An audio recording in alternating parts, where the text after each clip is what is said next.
Those guys, they're all in red. We just started the one.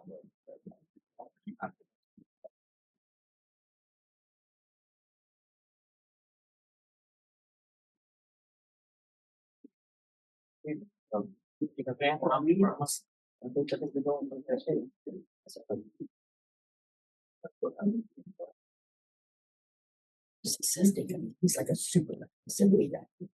But little arms and says he's like super. I came from a community person now. Because the movie that's raised in the source first day of the county to go to just I mean, and I said, well, I'm sure it's supposed to be on the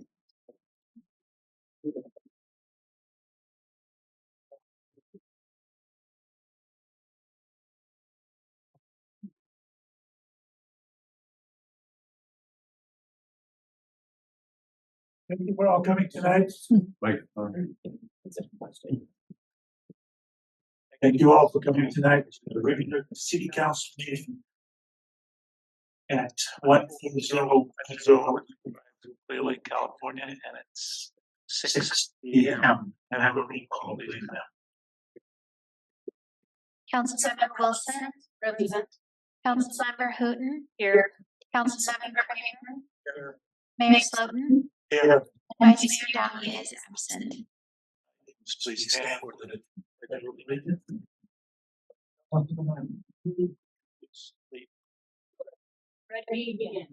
I pledge allegiance to the United States of America and to the republic for which it stands, one nation, under God, indivisible, with liberty and justice for all.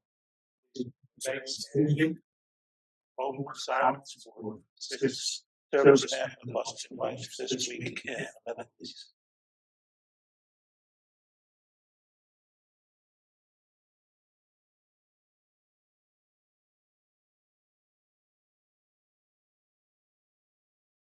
Thank you.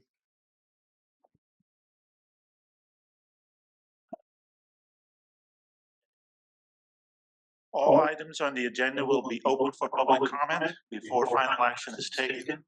Citizens wishing to introduce written material to the record in the public meeting or any item are requested to provide a copy of the written material to the administration prior to the meeting date, so the material may be distributed to the city council. Speakers must resist prompts to the point as it appears on the agenda and stay within 3-minute time limit. The mayor has the discretion of limiting the total discussion time of an item. The council cannot answer questions or provide comment while a citizen is giving their public comments. Once your comments are complete, the mayor may refer you to staff. If you're on Zoom, please note that only written comments will be taken via Zoom using the Q&A chat feature. Please enter your comments into the Q&A section. Mr. Floor, do we have any changes to the agenda? No modifications, Mr. Mayor. Yeah, can I have a motion? Would like to make Mayor. Microphone. I'll second it. Okay, we have a motion and a second to adopt the agenda.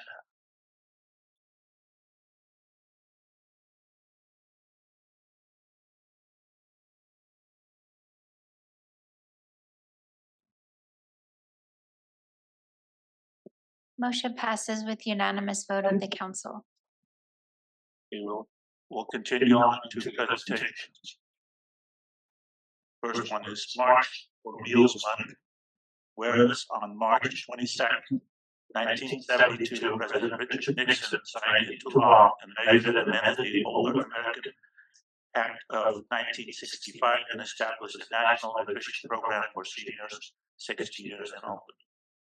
Whereas the Meals on Wheels Association of America established the National Short Meals Campaign in March of 2002 to recognize the historic month, the importance of Older American Act Senior Nutrition Program, and raise awareness about senior hunger in America.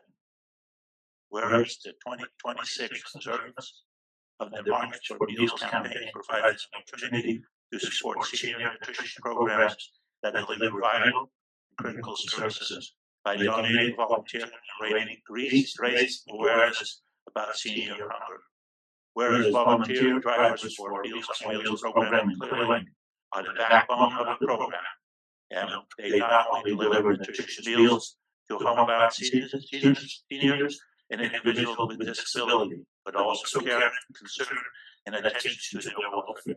And whereas senior nutrition programs provide nutritious meals to seniors throughout the city and help them avoid premature and unnecessarily institutionalization. Whereas seniors nutrition programs also provide a powerful socialization opportunity for millions of seniors to combat loneliness and isolation. Whereas senior nutrition programs in Clearlake deserve recognition for the contributions they have made and will continue to make to our community. Therefore, now the City Council of the City of Clearlake does hereby proclaim March 2026 as March for Meals Month and urges every citizen to take time this month to honor our senior program. The seniors they serve and volunteer to care for. Our recognition and involvement of the National 2026 March for Meals campaign can enrich our entire community and help end senior hunger in America. So no senior goes hungry. Dated the 5th day of March, 1990. I think we might get some people here that would like it. Yes, we are. This.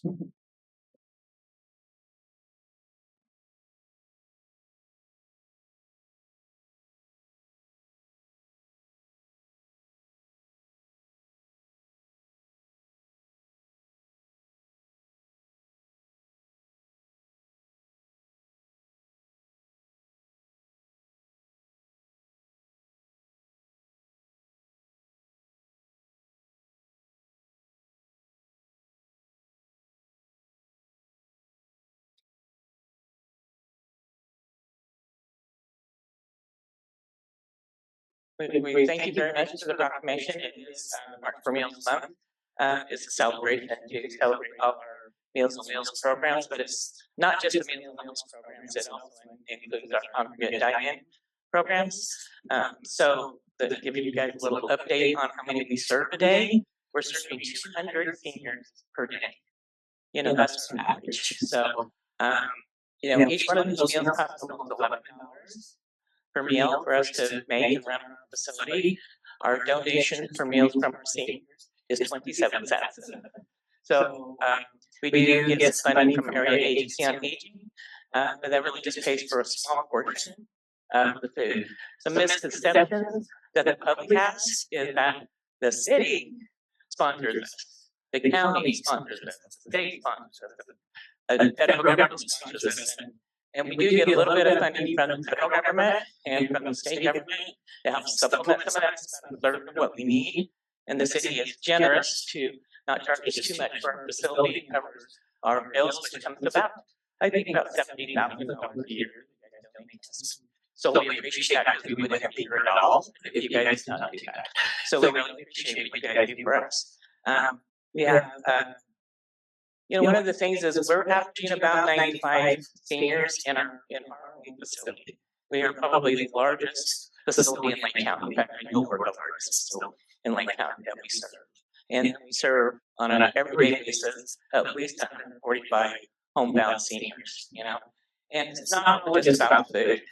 You know, we have a pause program to try and help because we found seniors were feeding their food to their animals. They would never feed their animals and go hungry themselves. So we do have a pause program, which we're kind of important funding on that right now. So we're looking for donations of food on that. So anybody that would like to donate that food would be us. We would really appreciate that. You guys got today. We have our annual fundraiser coming up, kicking in the spring. Come join us. It's just a fun event. Just a good time. Great music. It's a lot of fun, and it helps to try to promote and let you guys see what our facility can be. I mean, this is a city building. And we've been taking pictures as we have events to try to promote the rentals of that building because, of course, we can rent it and it helps keep that building in good shape. So we take pictures, and this building would be decorated fabulous. Weddings, light up the place. It really would be gorgeous. And we've put some really gorgeous pictures online to help promote the building. So hope that's one of the reasons why we're getting a little more rental effect. So, but we really do appreciate what the city does. And we appreciate what our community does. But kind of wanted to get some facts out there that we are not fully funded. So this fundraiser is really important for us. So I hope you guys all got a packet and hope you guys will be sponsors.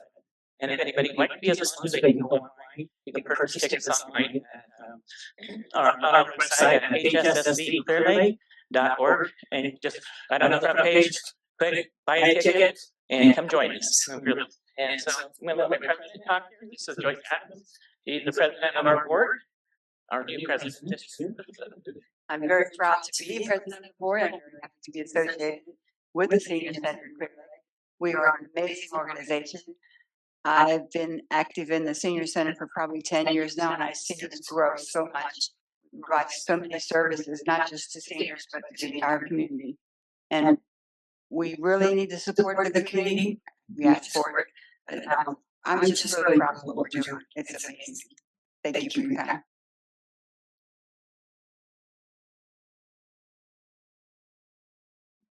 Another thing I want to say is we do have some new things. One of my things with this year was to be a true wellness center, and we are moving forward with that. We have been lucky enough to get the partnership with California to collaborate with them, and so hopefully that will make this center more community oriented because we'll be able to do all ages. So it's in the process. It takes a long time to do these processes done. But we are in the process of doing that. Hopefully by probably the July 1st, I'm hoping we're going full forward with that. So we're expanding and we're growing, and hopefully we'll be there to help all the community. So Thank you. thank you guys.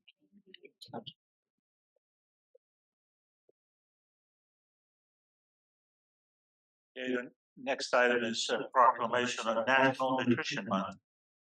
Whereas food is the substance by which life is sustained, and whereas the type, quality, and amount of food that individuals consume each day plays a vital role in their overall health and physical fitness, and whereas better nutrition is related to improved infant, child, and maternal health, stronger immune systems, safer pregnancy, childhood, low risk non-communicable diseases such as diabetes, cardiovascular disease, and longevity. And whereas there is a need for continuing nutrition education and a community-wide effort to enhance healthy eating practices, and whereas the theme of National Nutrition Month 2026 is to discover the power of nutrition, the theme focuses on the ability of nutrition to help people and communities flourish. By embracing balanced, cultural, diverse, and accessible nutrition, we empower individuals and families across our state to thrive at every stage of life. Therefore, now the City Council of the City of Clearlake does hereby proclaim March 2026 as National Nutrition Month in the City of Clearlake, and encourage all citizens to join the campaign in an effort to achieve optimal health benefits from the transformative power of food and nutrition that I today. Thank you. I think everybody that wants to take this proclamation and not, we'll hand it up to the bulletin board here as we are now lose on certified. Okay, now we'll move to public comment. I have one from Kathy Plowman. Could you please come to the podium?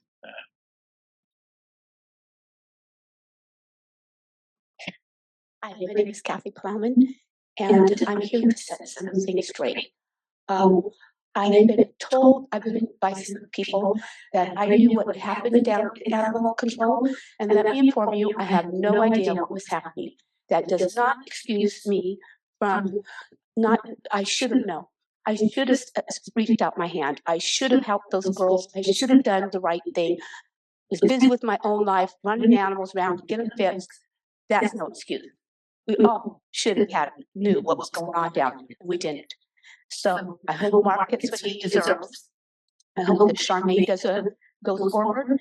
The thing is with the city, those animals deserve a proper shelter down there. I'm getting tired of hearing we don't have the money, we blah, blah, blah, so forth and so on. Find it, do it, get it around, somebody that knows what they're doing.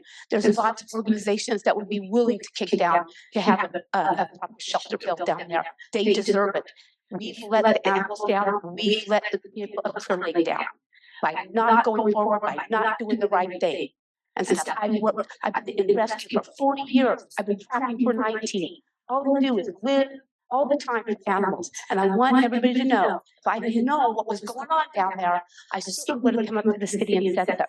Not that it might have done any good, because I'm under the impression that, I don't know if this is true, that there was a walkthrough at least once or twice. Why was it, there was a walkthrough, and they see the condition that was going on down there, why was it put a stop put to it? They should have put a stop to it immediately, called North Bay, said, we're pulling everything, we're taking over the shelter right now. This is done. But I'm not sure, but I'll find out whether there was walkthroughs or not. If there was, something should have been done. And I'm getting sick and tired of people coming up and telling me I knew what was going on down there. I'm going to tell you one more time, I had no idea that those animals were living in the conditions that they were living in. And this all has to go back on North Bay. I want it to stop now. I don't, somebody's going to get hurt on this. Somebody's going to get seriously hurt. The groups have had comments on them cutting off their legs, taking them out in the wilderness and all this kind of stuff. This needs to stop. It needs to stop before somebody gets seriously hurt or killed. Okay? So the rumors need to stop. I did not know what was going on down there. The city should have known more than I know. I run a thrift store. That's it. So I'm done. And stuff. So we need to work together. We need to come together and stop it. Everybody needs to stop stabbing everybody in the back. Let's stand together and let's get this done. That's what I'm here to say. Where's everybody? Anybody else? Please come up, sir, and introduce yourself. Hi, my name is Josh Margolis. I was driving around some of the roads today. I've driven around, the roads before, and I noticed that there's huge potholes. There's standing water. It seems unsafe to drive on many of these public roads, and I was wondering what the plan is. Okay. Well, just have, there's a plan in that you can, I believe, as you be, budget plan is available online. Does that address those consistently, or is that more likely a small percentage of the roads that will be? Oh, it's a significant percentage of people roads that we already have improved. As you know, this city doesn't have a whole lot of money. We do the piece to get it done, but we are moving forward. Thank you. Do you have an indication of what percentage? No, not to expect? This is public comment period. You can make comments. This is not back and forth discussion. Okay. But you're welcome to come into City Hall. We're happy to talk to you about the plans that we do have for your specific street. Anybody else? Public comment? Hold on one at a time.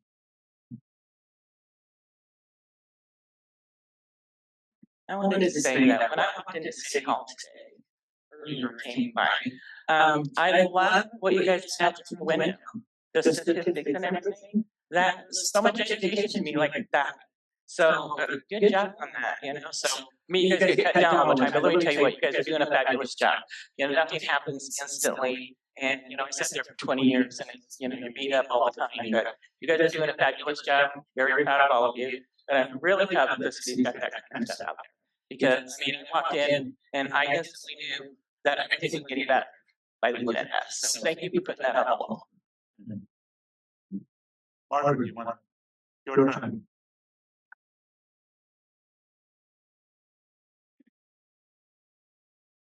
Good evening, Margaret Garcia, City of Clearlake. I happen to be planning to come up here and bring up the same topic as the gentleman just came up. Is that I've come up here many a time on that topic. There are an extreme amount of potholes, and these are not potholes that are on some 8-year plan, 5-year plan. These are potholes that have been fixed, filled, if you want to call it that, maybe within the last 9 months, maybe a year. They're not done very thoroughly, very well. They don't last but a couple of months, seriously.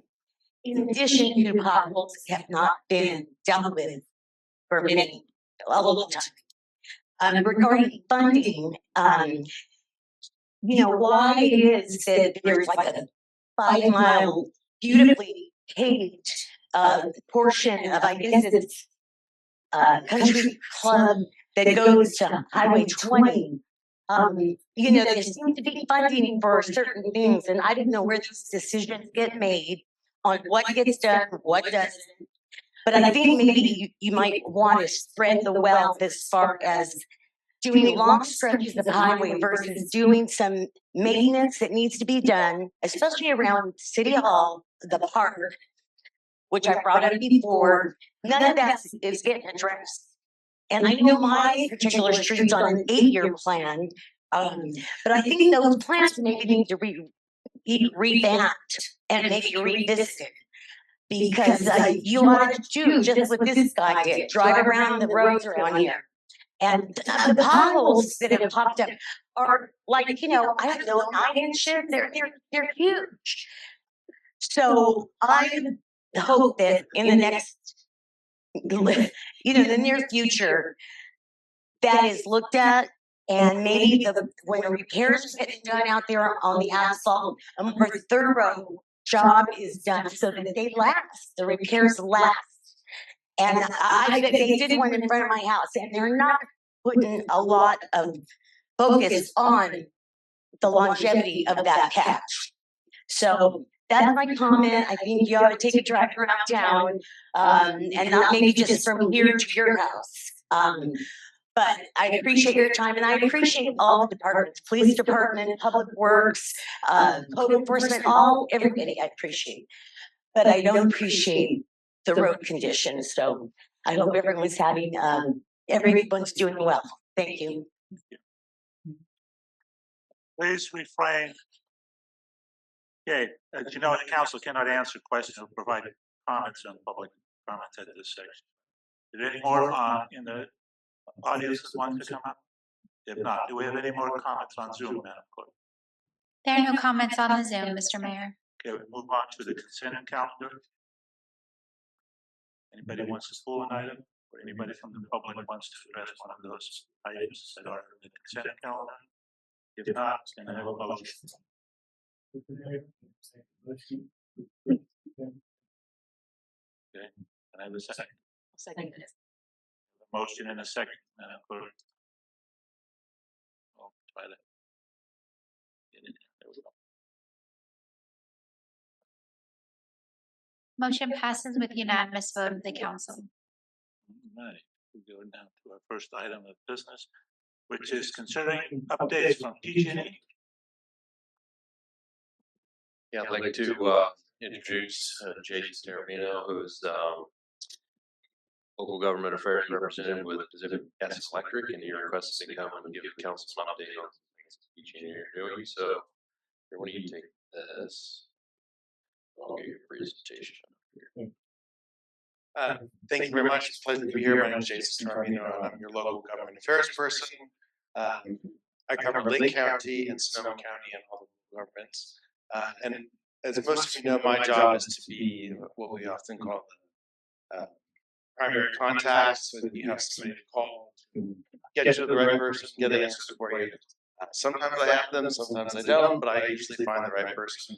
And then I also reach out to people prior to storm events or any sort of events that are coming up. I would also like to say that I have another colleague from PG&E who's our public safety specialist, and that's the person that organizes with the police department and fire department in all emergency situations. So we have 2 people, one sort of for the elected officials and staff members, and one specifically dedicated to emergencies. And I wanted to come here today to do this at least once a year, but I think it's important for a utility company anywhere in America to be accessible to people. We're granted this franchise for a unique area, and it's important that I think that people have an opportunity for us to be on the agenda to come and speak and for the elected representatives to ask some questions. And there we go. So I'll breeze through some of these slides because I really want to get to the moment where we can have some conversations and answer some questions. But I wanted to come today and talk about our resiliency as a system, affordability, our energy mix, and our advocacy priorities for this year. So first and foremost, I want to talk about undergrounding. So we've included about 67 miles of undergrounding. We believe that in high fire threat districts, while this is expensive, it's about $3 million a mile. Over a 50-year period, we actually think that's a good investment and saves money. But it also, dramatically decreases fire risk. We estimate by 98%. The other thing that we're doing in Lake County is we're doing overhead hardening. What this, you'll see it around metal poles, and then rather than having bare wires, they're like an extension cord to a certain degree, but a bit more robust. That reduces wildfire risk emissions by about 78%. So two things we've done a lot of in Lake County and we continue to do more. Jason? Yes. Please. How much of that, if any of that undergrounding is in Lake County? Okay, let me go back here real quick here. So we've completed 67 miles in Lake County. Yeah. We forecast 19 miles for this year. And then estimated for 2027 is 16. And there'll be an ask later of this because we're looking for support for more miles of undergrounding and then more miles of overhead hardening. And these are engine lines or this is almost exclusively distribution lines. So when we think about the big towers, that's our transmission. We're talking about distribution lines here. The ones that are running through the forest, running through your towns. And then I should probably mention, we don't, so we'll have a circuit that might be 150 miles. We'll do a mile here and a mile there based on computer modeling where it is not only a high risk of ignition, but if that ignition starts, where would that fire spread to based on minutes? So it's quite scientific, and we don't get to influence it. It's the computer model that tells where it's going to happen. And then 79 miles of overhead hardening have already occurred in Lake County. So Lake County is a lot more than Sonoma County. And certainly when we think about the Central Valley, where we don't have high fire threat districts, we don't really do any of it there. So everybody, including PG&E and other utilities, realize that the cost of electricity is quite high and it affects people's pocketbook in a significant way. So as of 3 days ago, we have reduced the cost of electricity for our customers by 11% last year and a half or so. However, we just announced that we've reduced it now 3 more percent. And we're doing all of that through operational savings. And then the next thing that affects our bill is public purpose programs. So these are all the programs that help pay for people who are underprivileged, all the programs about energy efficiency. Almost all of these programs are dreamed up by the legislature and then put into practice with the utilities via the Public Utilities Commission. So depending on how you slice this pie up, that is about 30 to 40% of the bills that we pay. And I'd like to point out that's our after-tax dollars versus the legislature paying for all those programs with our tax dollars from general. So it's a big percentage of the bills that we pay. And one of the reasons I'm here tonight is just to make people aware of that as we move forward together to try to lower prices for electricity, that is something to be aware of, that it's a leverage tool. And when I talk about these programs, I want to make sure to say that we as a company value these programs because they're quite helpful. So we have programs like CARE, which help people who are underprivileged, seniors, families, etc. So they make a big difference in people's lives. And then we have all sorts of programs for energy efficiency. That includes going into people's homes and upgrading insulation, appliances, electrification, great programs that help people lead better lives, but they do cost money. And then we have programs for people who have medical issues. In Lake County, I think one of the important things to understand is because there are public safety power shutoffs that occur, there are storms that happen and knock out people's power. We have many programs to help people with the generators, with battery backup systems, etc., so that their medical conditions when power goes out are met. The next thing I want to talk about, sort of the state of PG&E and where the electricity that we provide to our customers.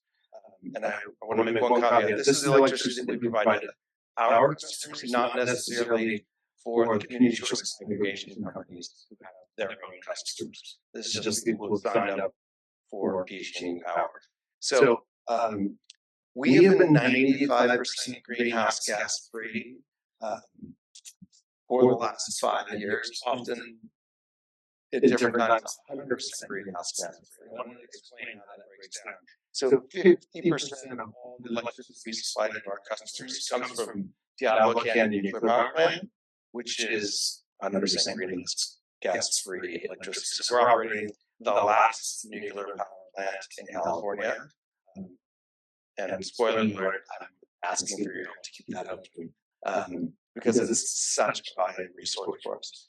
Then the remainder of the electricity breaks down mainly with wind, solar, hydro, biomass, and geothermal.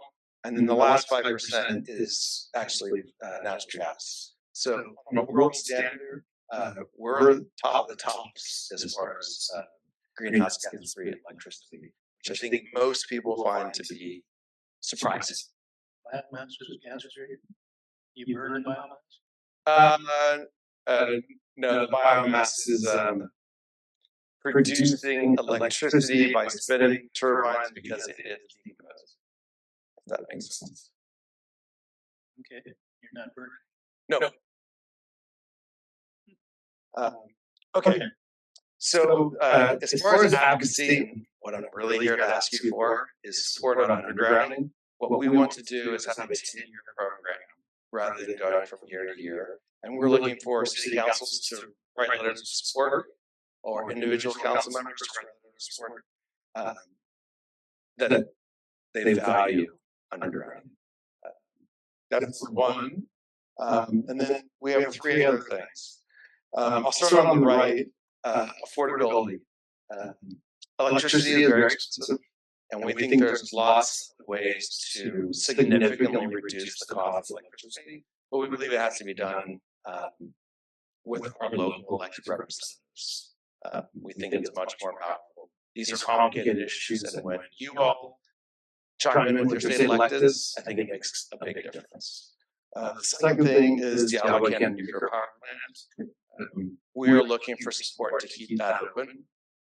We've just gotten a reprieve for 5 more years, but it produces more than 90% of all the greenhouse gas-free electricity in California. Let me say that again. That's more than 90% of all electricity in California, and it's a significant contributor to greenhouse gas. And lastly, probably the most important issue for utilities in California right now is what's called the California Wild Fund 2.0. So last year, the state legislature passed a $20 billion bill, and this year they're going to work on the details. What this bill does is it ostensibly is an insurance program for utilities. But what that really means is if utilities cause wildfires like Palisades, like Campfire, etc., that the homeowners who lose their homes will have an insurance backstop. I think most of us know the insurance system in California could be improved dramatically. And this is very important for the utility companies to be financially stable for the future, but really it's important for our citizens who are affected by wildfire. That's it from my perspective. I have one question. How much is my bill for generation power and how much is it for distribution? Okay, well, let me answer that in a not specific for PG&E, but just in general for utilities in America.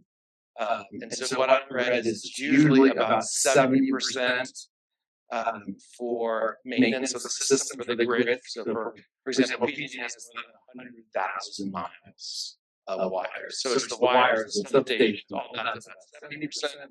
And then the generation of electricity is about 30%. And that's utility system wide in the US, probably for the world.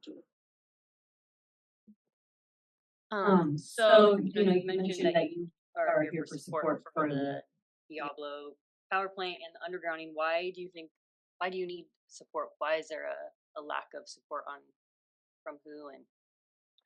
Okay, thank you very much for that question. So, big picture, not just PG&E, but utility companies in general don't set their own rates. They don't make all the decisions. They're awarded a franchise, and because they're awarded a franchise, a specific area, they have to work with the government to set the rates, determine all the work that they're going to do, where the power is going to come from, absolutely everything. It's a conversation. And then most of the time that is implemented through the Public Utilities Commission, which also has a say in how everything's going. So your question is, why would we come to you and say, we need your help? I would say it's more, we need your voice to express your values.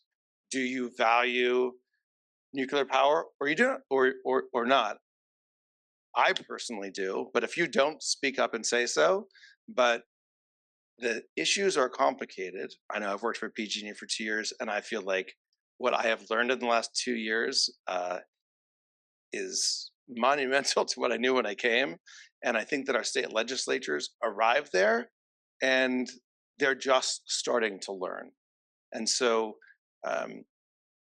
it's important that the most local representatives are you all, and to speak up for the people that you serve makes a big difference. Because I think I'm surprised at how little our state representatives know about the utility system. And so if there's more voices involved, we'll get to that answer in a democratic way that will serve us all. Thank you. Yep. What do you think their concern is with nuclear power? Safety or? I think that doing a lot of research and talking to a lot of people, there's this belief that nuclear bombs are bad. Yes, we would all agree with that. Nuclear medicine is what we pray for when our children have cancer. And where is nuclear power in this? I think in the 70s, people thought, oh gosh, nuclear power must be terrible. But when you start to do the research and you read a few books about it, you realize, wow, there's very few people who've been killed by nuclear power. And it creates an incredible amount of energy. It's probably the safest form of energy that we have. And in the last 20 years, we've built 2 nuclear power plants in Georgia in the US. China's built 60. It is just incredibly important. There's a book, I will send you all a list of books that I've read. John Doerr, who's a venture capitalist, wrote a book called Speed and Scale. And Bill Gates writes a chapter in there, and it's his opinion that if we don't get half of our electricity needs, our future electricity needs from nuclear energy, we'll never hit our greenhouse gas goals. So there's a lot of people out there who've been doing a lot of deep thinking about nuclear power, its safety, and its effect on our future world, who believe it's critically important. Going back to that chart, then 95% was of the power. You said 50% of it was actual nuclear and 45% were those other things with the exception of gas. Correct. Yeah, I guess you need to do a better job of selling that nuclear power is safe. Yes, we do. Any more comments from the? I guess, just following up with the second half about the undergrounding. Yes. So do you guys not have, there's people that oppose it? Is it just because of the cost or? I think there's two things going on there. We in Lake County and Sonoma County, the other county I represent, really feel the dangers of catastrophic wildfire. In Lodi, not so much. In the Central Valley, not so much. They've got other issues. So there's some people who value it and some people don't because of the safety issue. It is expensive. But the other thing is when we underground, it gets immediately tacked onto everybody's bill. If we have a 10-year program for that, we can capitalize it. We can plan for 10 years, and then we can spread that cost. We can amortize that cost over a much longer time period. So it's financially beneficial. Oh, hold on. I've got a follow up too. Thank you. You own Diablo? Yes. Okay. Do you own any? I know you don't own one up on Pillsbury anymore, or don't want to, but do you actually own any of those other 45% of the power that's created for you? Or are you buying it from outside? Yeah, so PG&E owns a lot of hydropower, including the Pillsbury. Although it's shut down. Yeah, it's not producing right now. So we own a lot of hydro. We own Diablo Canyon. And then your question is, what other power generating facilities do you actually own as opposed to buying from other producers? I'm sure we do own some, but not like we used to. There was a law a decade ago or 2 decades ago that really changed the market. Utilities used to own all the power generation, and they changed that. They thought it would be more competitive if other outside companies owned the power generation, and the utility companies were more in the business of distributing the power. Okay. Great. Anybody on from the public has a question? Thank you very much. Anybody on Zoom, Madam Clerk? There are no comments on the Zoom, Mr. Mayor. Thank you very much. Yeah, thank you very much for having me. Thanks, Jason. All right, go to item number 7. Alan, Mr. Flora, to give us an update on item number 7, update on the Robin Lane sewer spill emergency. I see you brought some pieces of equipment there. Well, they've been in here for a little while. I didn't bring them in for tonight, but thank you, Mr. Mayor, council members. So just to provide a little bit of an update on the status, as I think you know, the focus for us the last couple of weeks has been receiving and installing the pre-filtration and UV systems. As of today, the contractors have picked up 60 of those 100 systems that we have delivered. 36 of them have been installed, and so the installation happens, and then there's 2 tests that happen to verify that the water is clean and safe coming out of the system. 13 of the parcels have been cleared based on those tests, or 14. So it's coming along, not quite as fast as we would like, and I'm sure some folks out there would agree, but we are making progress. We did put our final order in for some additional systems that were requested, and I guess that's really all about that. Unless there's any questions, I did talk to the hydrologist again today. She's continuing to analyze the testing results that we're getting, although our testing protocol is focused more on around system installation and clearing the systems as soon as possible, rather than kind of the sort of blanket testing that we had been doing for the last month or so. But she is going to be preparing some final technical report on the findings and conclusions around this. But we feel like we are sort of nearing the end of the emergency part of this incident. So with that update, I'd be happy to address any questions. Any questions? Just one. Those tests, the last two tests, are those folks that the system going to get copies of those test results? Yes, you can get copies of any of the test results you have, or well, I think it's been explained a number of times.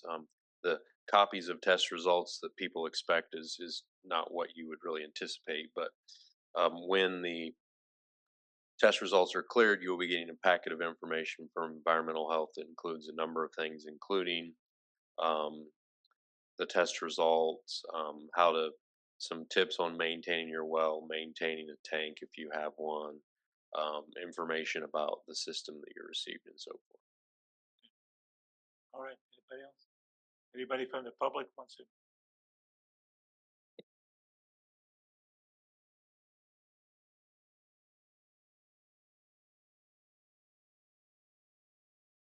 Hello, Council. My name is Adam Duvall. My question is about last week. I came here and I asked about the discrepancy in the numbers, and I was told that it wasn't the fault of the city council. Obviously, it was the fault of the water company. So my question is, will the city council, in light of this, review the memorandum of understanding, which doesn't have any consequences for false reporting of data, and try to implement something that has a little bit more teeth so if they false report, or if they you know spill 3 million gallons of sewage in the city, that there would be consequences on the city's end, or on the county's end, and that would the city push for something more than a memorandum of understanding? I don't have this before, maybe you can explain. I don't think there's any. Well, I think if the gentleman can finish any questions or comments he has, then he respond. Any other? No, please, yeah, give the. Sorry, what were you gonna say? I said, I don't think there's any memorandum of understanding between the city. And the Highlands Water Company? It's not Highlands Water Company. It's the It's not a water sewer district. It's special district. The special district. Yes, that has to do with the sewer spill. And there's no understanding between them, between you and them, or is there? There's no MOU between the city and the special district, is my understanding. Is that correct? Okay, well, our normal decorum is not to have a conversation back and forth here. This is your time to ask questions or make comments, and then you can direct a response. But I mean, you're the mayor, so you tell us what you want to do. What is wrong? What is wrong with what is wrong in the process that we're doing? I'm just curious, so we can get it right. As far as I know, there's no memorandum of understanding between the special district who caused the sewer spill in the city. Yeah. So now, can we hear from him? Is that correct, Mr. Flora? There's no consequence? No memorandum of understanding. Oh yeah, I don't know about any memorandum of understanding. I'm just trying to keep some normal decorum here, and where. So, as a member of the public, you have 3 minutes to come up and address the council and ask questions or make comments. Then you sit down, and the city council will direct staff to answer the questions or follow up. So Oh, only after that's what I've I'm trying sat to down. help with. Okay. Thank you. So, I mean, if you want me to address consequences related to this, I mean, the city has no real regulatory authority over the sewer system or Lake County special districts, with the exception of pretty much all of the collection system resides in the county's right of way, which we do have authority over. But Lake County special districts, the sanitation district, is regulated primarily by the Lake County or the State Water Resources Control Board. So, of course, we have some correspondence with them, have shared some concerns that we have with them, and we'll continue to follow up with their inspection, enforcement, and oversight process. There are some other regulatory agencies for certain parts of the system. For example, the Lake County Air Quality Control District regulates some parts of the system. In fact, I've invited the director of the Air Quality District to come to our next council meeting to talk about some of those issues. But unfortunately, the main thing that the city can do is advocate for other regulatory agencies to um, take the issues seriously and ask for their efforts to bring the system into compliance. Any other comments?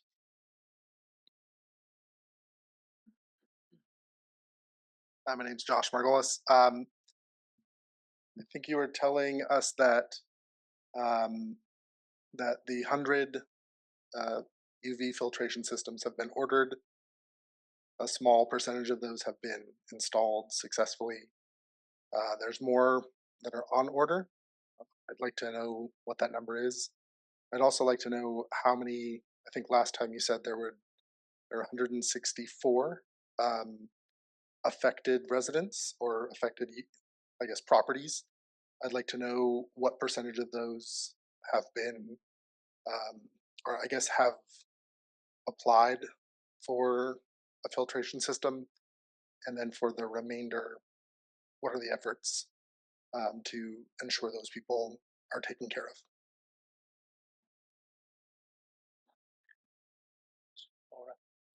Can you repeat the numbers that you said earlier? Yeah, so we initially ordered 100 of the units. 60 of them have been picked up and designated to one of the contractors to install.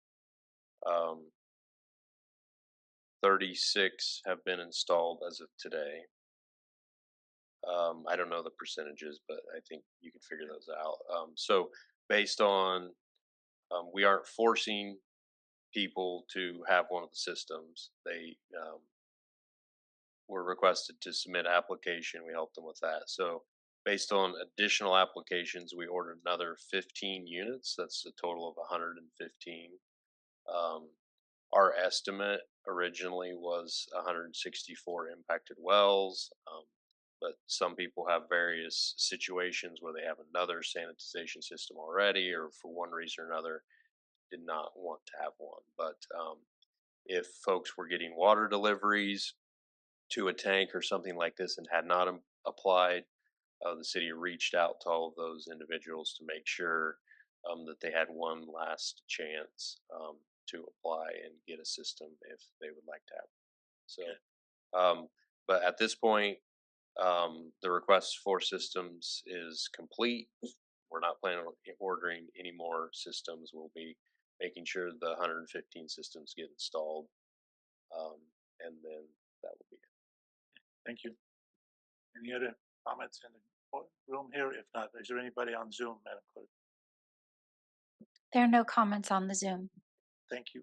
There's no action made on this thing. We go to item number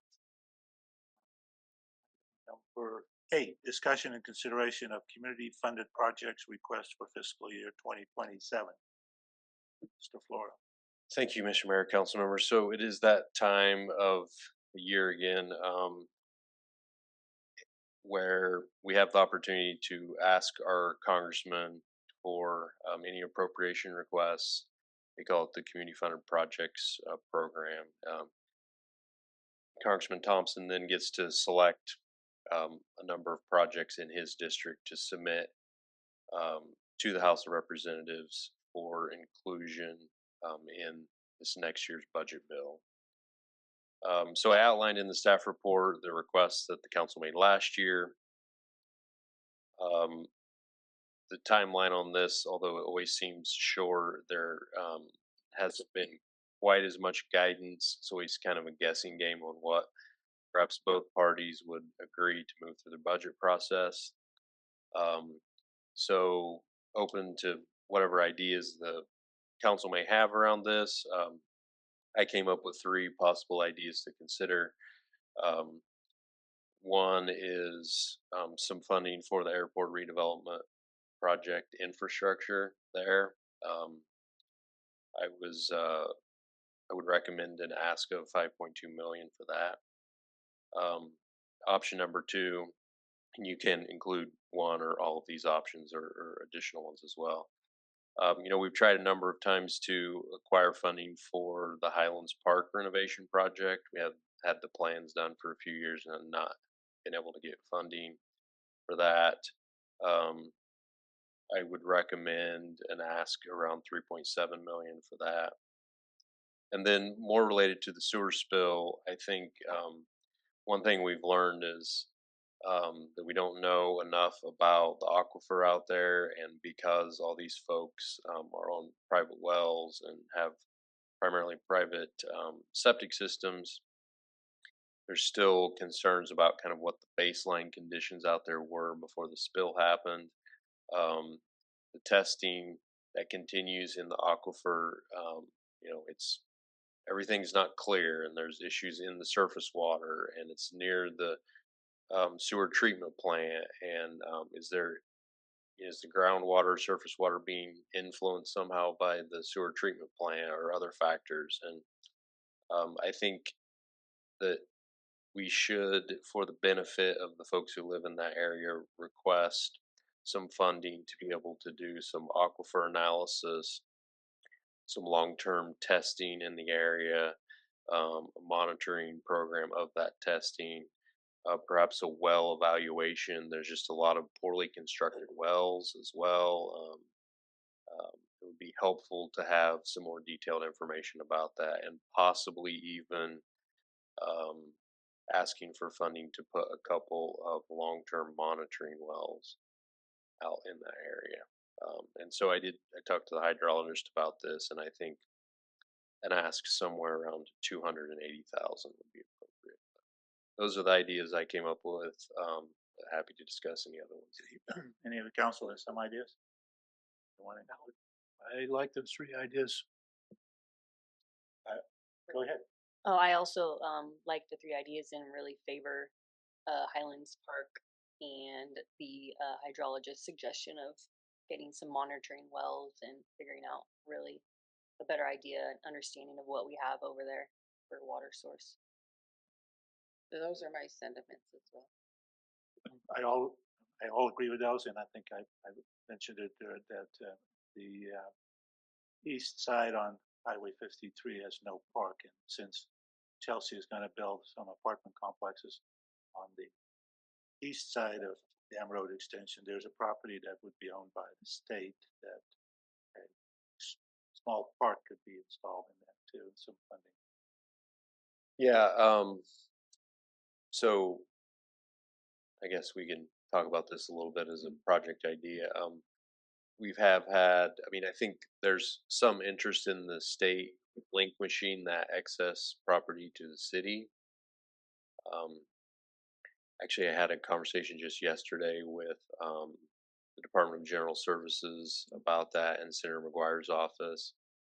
It will require legislation um, to make that transfer happen. I believe Senator McGuire is interested and willing in doing that. I told him he didn't have a lot of time to get that done this year. So, but anyway, I think, we are working on that. I mean, I think there's time to ask for funding for a few improvements at the point that we get the property. And I would even like to ask Senator McGuire if he's going to sponsor some legislation for the transfer, that maybe a little bit of funding can be added in there as well. That would be awesome. All right. What do you? Go ahead. What do you think is most Senator or Congressman Thompson is most likely to award a higher amount? Or I think it's really difficult to do that. That's why I always recommend giving him a few options at different levels. We submitted a number of options last year, and there's always the political climate too between the two parties and what's going to make it through. And you'll recall that we actually submitted a request for 350,000 for public safety cameras and wildfire detection technology related to those cameras. for whatever reason, they weren't interested in the fire part of it, so they asked us to rewrite it just for public safety cameras, and that ended up getting funded. But that was the smaller ask, so I don't know what the winning strategy is for sure, but I like giving him some options. And of course, the congressman has very consistently, not every year, but since I've been city manager, we've gotten 3, I think, earmarked requests or community funded projects. I guess I have a personal interest in the Burns Valley thing, but Highlands Park is something that, as you said, we actually had some money set aside for a number of years ago that I think ended up getting used at Austin's Park. So it'd be nice to get that going again. Okay. Time for public. Go ahead. Anybody from the public wants to comment? Please come to the podium. State your name. Joyce Overton, City of Clear Lake. I mean, not that I don't love all these ideas, but one of the things for, I know, at least 20 years has been we talk about these parks and stuff, but over in the avenues, we were talking about a community park for years over there. And I know there was issues of bathrooms and everything, but a community park does not have to have bathrooms because it's supposed to be just for the people that live in the area. I really wish you guys would start looking at some projects like that over there. It's been talked about and talked about and talked about, but nothing's ever moved forward on that. So maybe not necessarily. I mean, I would hope that this might be something that we could at least look at, but I would like to see sometimes when we ask for this money to, start looking at maybe that as a project over there. It would be a lesser project expense, because like I said, you don't have to put in bathrooms when it's a community one. Just have to make it an area where the kids can go and play and have a good time. But we've talked about it for so many years that I'd like to really start getting that back on the radar here. So that might be a project maybe you could find some money for. So thank you. What thought maybe you were going to ask? I mean, I think that was your suggestion, was the property there on 18th Avenue would help fill that need. Right. Okay. Anybody else for public comment? Come to the podium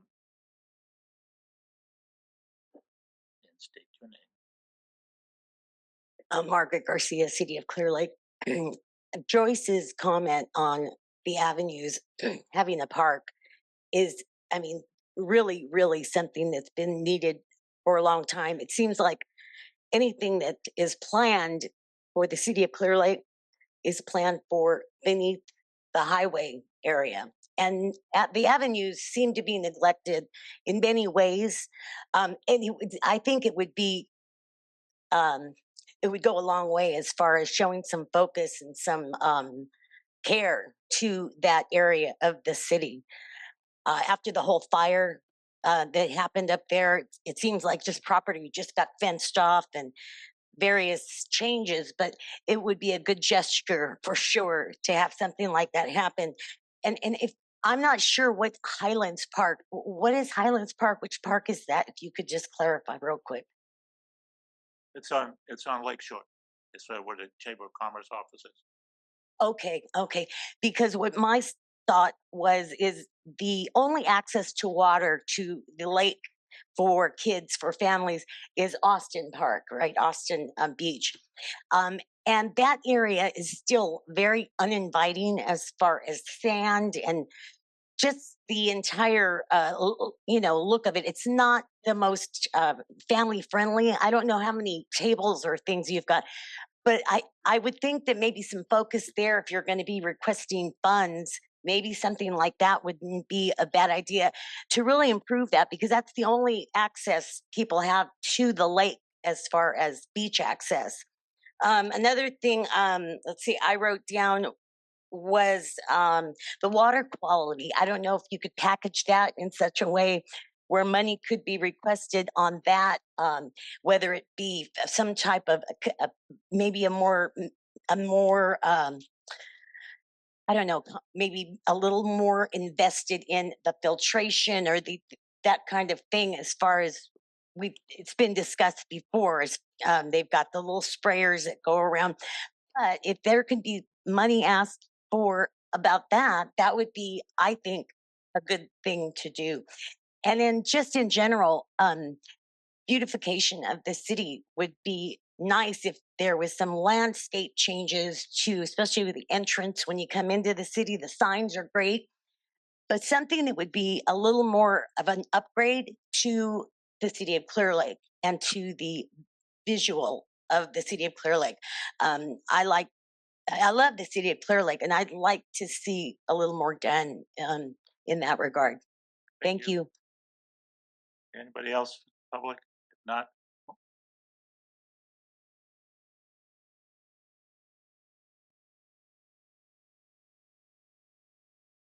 My name is Josh Margolis. I was wondering about the, I think 5-something million that you suggested for an airport, for improvements to that. I don't know who that benefits, if that benefits the community at large, or if that benefits certain businesses. And then also wondering if the, I think 280,000 that you're suggesting for creating more wells and doing more testing, if the existing wells could just be used and perhaps contracts with the people who have been affected, that we just continue to monitor those wells on a regular basis rather than digging additional wells. thank you. Anybody else here in the chamber? If not, is there anybody on Zoom, Madam Clerk? There are no comments on the Zoom. All right. Council will need to give directions to staff on this item. We need a motion for this. I don't know that you really have to. I mean, I think Give it big would directions. be great if you want to make a motion to approve the recommendations or something different. But I think that you had 3 suggestions. I want to add the park on off them road. I think that'd be a good park for it. I'm not sure it's appropriate to do when we don't own the property, but At least I think we can. You know, if you're gonna talk about the avenues in the park, you could look down at the village and Highlands Park area that also could use a park, neighborhood park. So, you know, I don't think we're a little premature on that. I like the idea of having neighborhood parks, however. I'm sorry. I think we'll just go ahead with the suggestions. Excuse me, ma'am. If you have something to say, you have to come to the podium. Thank you. Thank you. Thank you. I was saying that I think we should be looking at, I like the idea of neighborhood parks. The avenues is not the only place where a neighborhood park could fit. The Lakeshore Village, Highlands Park area, residential area would also be something that I would consider for a neighborhood park. That's what I said. I think you have directions. Do you agree? Yes. Thank you. Go item number 9. Consideration of a resolution calling for a ballot measure to change the city treasurer position from elected to appointed. I believe this is Madam City Clerk presentation. Yeah, Honorable Mayor and council members, you have before you tonight consideration of a ballot measure to transition the city treasurer position from appointed to elected. While we were prepared to move forward with this report tonight, after speaking with the registrar of voters, staff recommends postponing this item to June to coincide with the request for consolidation of the November election to include 2 council seats to avoid multiple election consolidation requests. So at this time, unless the council would like to move forward, staff is recommending postponing this item to June. Council agree with that? Yes. Okay. Yep. Go to reports. Go ahead. Is there any from the public that wants to comment on it? If not, anybody on Zoom, Madam Clerk? There's no comments on the Zoom. It will go to reports. Mr. City Manager. I'll be fairly brief. Just a few things. I went to the Board of Supervisors meeting this week to talk about some issues related with withholding of our property tax.